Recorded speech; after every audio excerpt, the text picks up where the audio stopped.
Hello and welcome to my studio today. My name is Hilke Kurzke. I've been binding books since I was a teenager.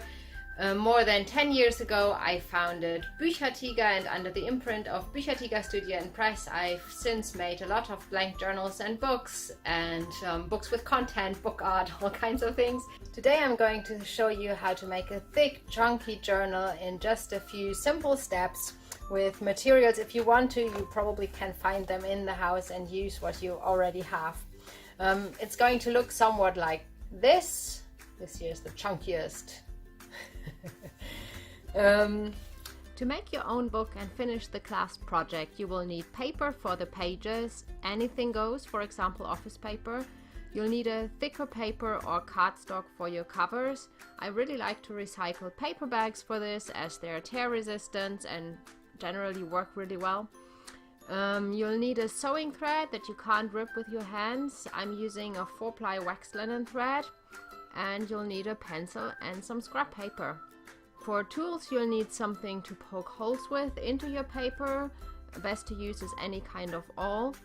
You'll need something like a letter opener to cut the pages of your book to size. The professional tool to use is a paper knife.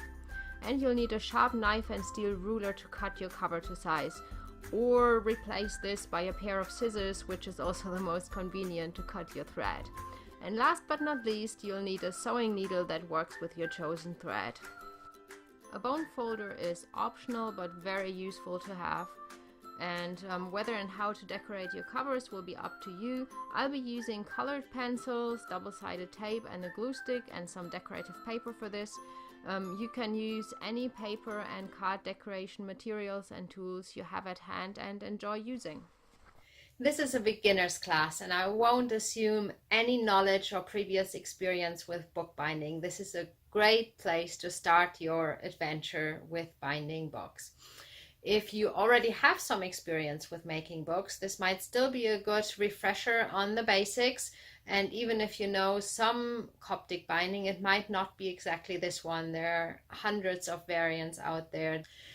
If you took my advanced class called Medieval Paperback, there we made a book that looked like this, then you have seen this kind of binding already. Of course, the covers are completely different and you might still be interested, but it could be a bit of you could feel like you have already seen this.